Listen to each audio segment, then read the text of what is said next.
ปลาโตพี่น้องเอ้ยเนาะพอดีเบาแก้วเปิดภาพขึ้นมาก็อยู่ที่บ่อนนอนพี่น้องเอ้ยเนาะก็มื้อนี้ก็บ่ได้ลงคลิปเนาะเพราะว่าเบาแก้วไปใส่บ่ได้พี่น้องเอ้ยเนาะแล้วก็เบาแก้วก็อ่าบิ๊กแขกปั่นพี่น้องเอ้ยเนาะ2มื้อแหละก็บ่ได้ไปใส่เนาะก่อนอื่นก็ครับทักทายสบายดีเด้อพ่อแม่พี่น้อง FC บ่สุขสุขคนบ่ว่าอยู่ในหรืออยู่ต่างประเทศก็ยินดีต้อนรับเข้าสู่ช่องเบาแก้ว Channel คือเก่าพี่น้องเอ้ยเนาะพี่น้องเอ้ยเนาะก็เบาแก้วสิมาเว้าเรื่องประเด็นนึงพี่น้องเอ้ยเนาะก็ตอนนี้ก็ถือว่าประเด็นที่ว่าเบาแก้วลงมาแต่เมื่อลงแจงแข่งใส่สมบูรณ์พี่น้องเนาะพอดีลงมาแล้วก็พอดีลงมาฮอดเซโนก็เดินทางมาฮอดบ้านพี่น้องเอ้ยแล้วก็อยู่มื้อนึงแล้วไปดีมื้อที่2แล้วเบาแก้วไปไถนาพอดีเบาแก้วไปไถนาก็ไถนานับแต่8 โมงเช้าพี่น้องเนาะพอดีพักผ่อนตอน3 โมงแรงพี่น้องเนาะไถนาแล้วก็คาดแล้วก็ยอดเนาะพี่น้องเนาะเพราะว่าบ่มีน้ำแล้วก็เลยยอดเอา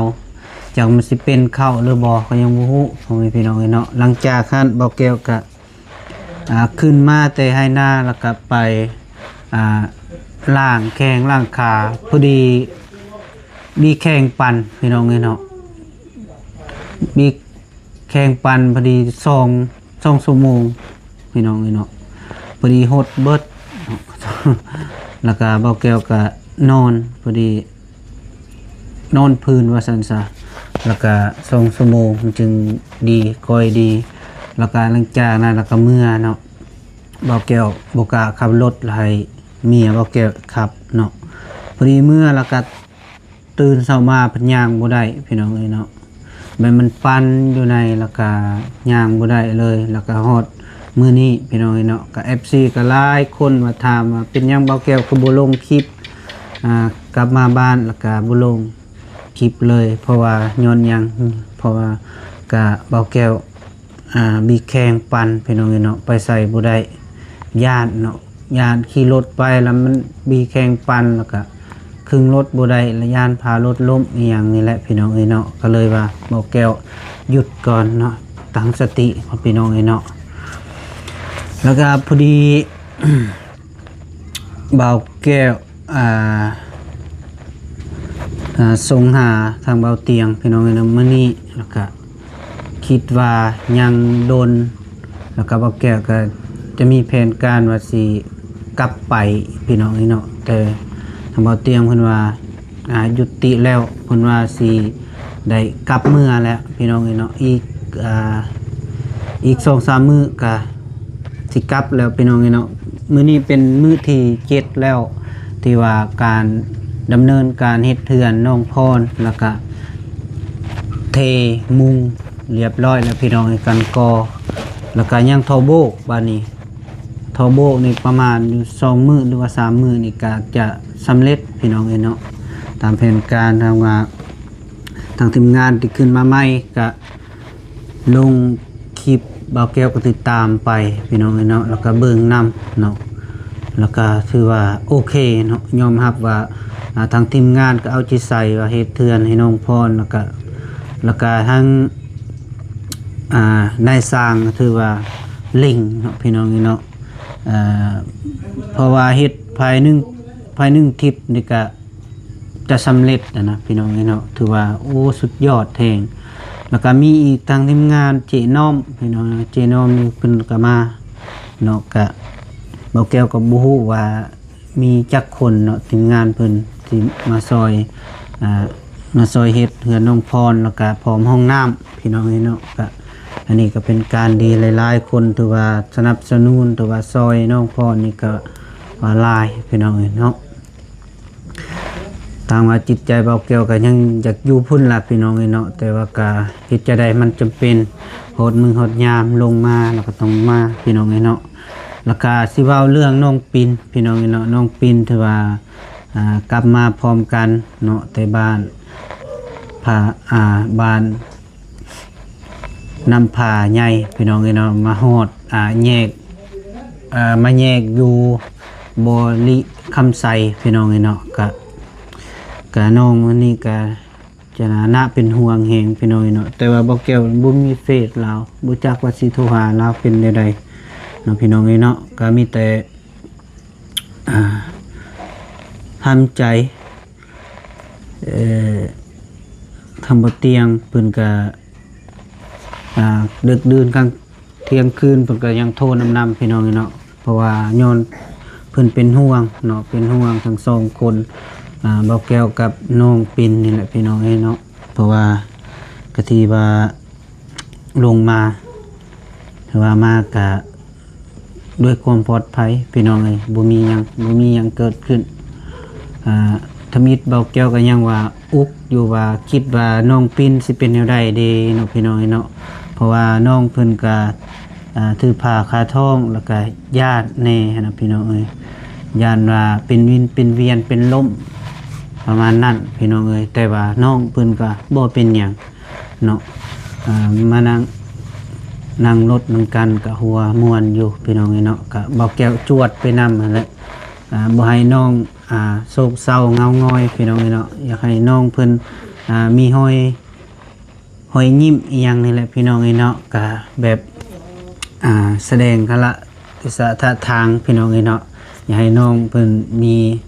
ความหัวหุ้มมวนนะพี่น้องเนาะแต่ว่ามากับเอื้อยกับอายนี่ก็โอ้ใจดีเลยพี่น้องเนาะความใจดีที่สุดเลยยอมรับว่าเอื้อยกับอายเพิ่นเนาะพี่น้อง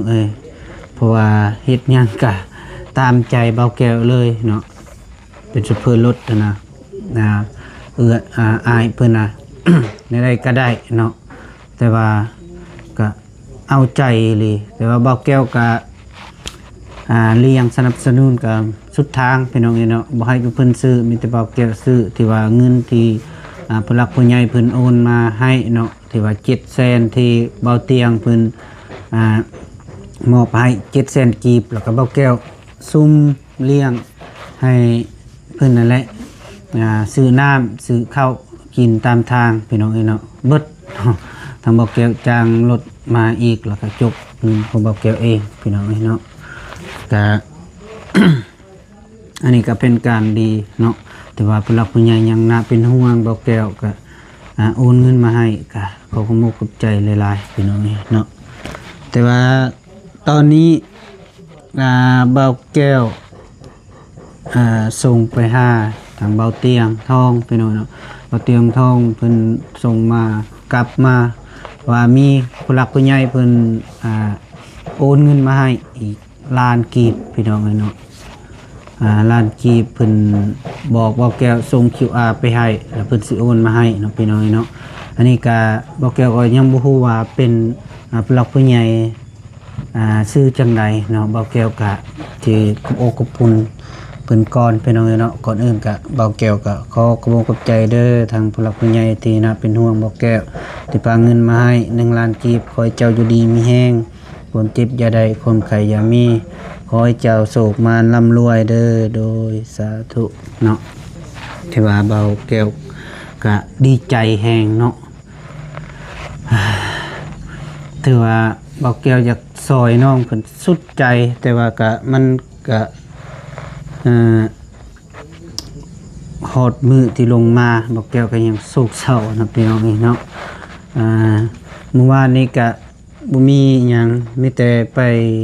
ลิ้นกับน้องฟ้าพี่น้องเนาะเอาเงินไปเซอร์ไพรส์ให้น้องฟ้าแล้วก็ไปให้ที่ละทางผู้หลักผู้ใหญ่เพิ่นฝากมาให้แต่ทิศก่อนนะพี่น้องก่อนสิขึ้นเมืองลงแจงแต่เบาแก้วบ่มีเวลาแล้วก็ขึ้นไปพุ่นก่อนเนาะ แก้วลงมาแล้วก็ไปมอบแล้วก็เป็นงานดีเนาะน้องเพิ่นก็ยังต้อนรับก็เป็นปกติเนาะแต่ว่ายังบ่ทันลืมเนาะพี่น้องเนาะอันนี้ก็เป็นการงามเนาะพี่น้องเนาะพอดีเบาแก้วก็ยัง มี เห็นอีก3สาวหรือ4สาวพี่น้องเนาะแล้วก็ไปหยอกเพิ่นก็มีเนาะพี่น้องเอ้ยเนาะไปถ่ายคลิปไปทำ แต่ว่าเบาแก้วก็ยอมรับว่า เบาแก้วบ่ได้ไปถ่ายคลิปไปทางใดพี่น้องเนาะเพราะว่ามื้อนี้ก็มีแต่ว่าโจะก่อนพี่น้องเอ้ยถ้าว่ามีแข่งเบาแก้วดีแล้วก็จึงสิคอยไปพี่น้องเนาะทางน้องไฟฟ้านี่ก็ยังบ่ทันไปหาเพิ่นนับแต่ลงมาแล้วก็นี่อีกปัวเฒ่าเนาะปัวเฒ่าบีบเนาะกับหลานเพิ่นก็ยังสิอยากไปหาอยู่เนาะพี่น้องเนาะแต่ว่าก็ไปยังบ่ได้เพราะว่าบิ๊กแข้งยังปั่นยังเจ็บอยู่พี่น้องเนาะปวดแทงเพราะว่าก็ถือว่าหนักปีนี้นะพี่น้องเนาะก็แบบบ่ตั้งใจเลยแบบมันเป็นจังซี่ก็เกิดมากก็ที่เก่าก็เคยเป็นแต่มันบ่หนักปานนี้พี่น้องเนาะตอนนี้จนย่างบ่ได้เลยโผดโพให้เลยพี่น้องเนาะเห็นว่าก็เจ็บปวดอย่างหนักเลยแต่ว่าบ่แก้วก็ยังบ่ทันไปสักยาเนาะ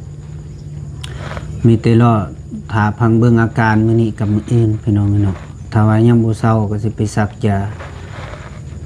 เพราะว่าบ่แก้วก็บ่เคยสักยาแน่แล้วก็บ่เคยกินยาแบบ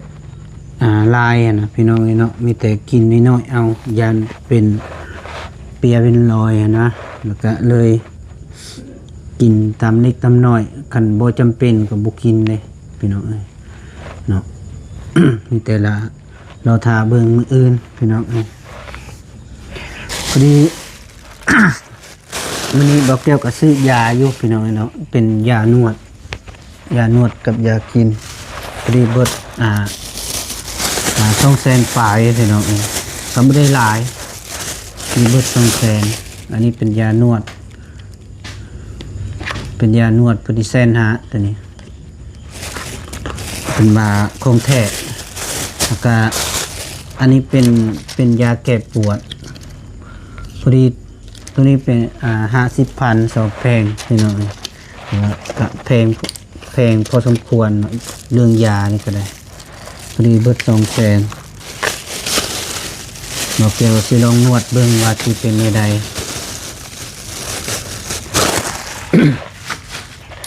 แต่แค่แน่มีทางผู้หลักผู้ใหญ่เพิ่นก็ใจดีแน่พี่น้องเนาะก็ฝากเงินมา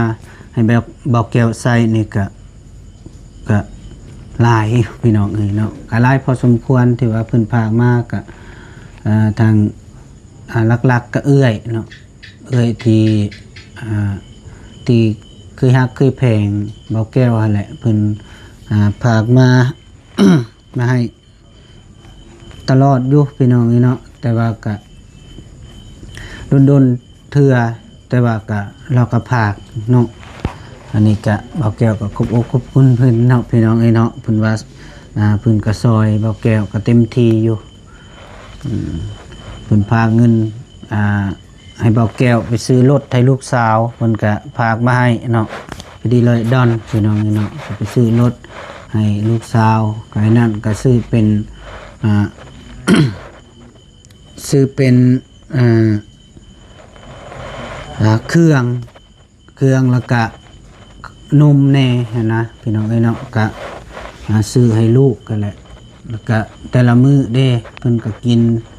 นมซื้อนมให้เพิ่นกินตลอดพี่น้องเนาะแล้วก็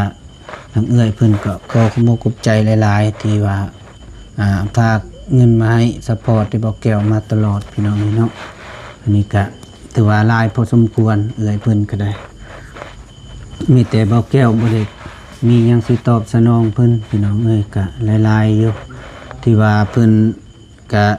ความฮักแพงผมเป็นพี่น้องเนาะก็บ่เคยลืมเนาะโทรหาเบาแก้วตลอดแต่เบาแก้วก็โทรหาเพิ่นตลอดเนาะที่ว่าเป็นการดีพี่น้องเนาะความฮักแพงนี่ก็ ถือว่าทางทีมงานก็ยังอีกบ่ดนพี่น้องประมาณอีก3 มื้อวันที่2พ พิ่นอาจจะลงมาพี่น้องเนาะทางบ่เตียงเพิ่นก็สิมาเปลี่ยนอ่าเบาลีเนาะเพราะว่าเอาตัวแม่ไปพอกไตอยู่มุกดาหารพี่น้องเอ้ยแล้วก็เพิ่นสิจะเปลี่ยนแลกเปลี่ยน เปลี่ยนกันไปพี่น้องเนาะแล้วก็อันนี้ก็ถือว่าคักอยู่เนาะเอาพี่น้องเนาะพอดีคลิปนี้บ่าวแก้วก็สิขออำลาก่อนเด้อพี่น้องเนาะสิได้จบคลิปปิดคลิปซะก่อนขออยู่ดีมีแฮงเด้อสุขภาพเก่งอย่าเจ็บอย่าจนอย่าขาดอย่าจนโชคมานร่ำรวยมาสุขสุขคนโดยบ๊ายบาย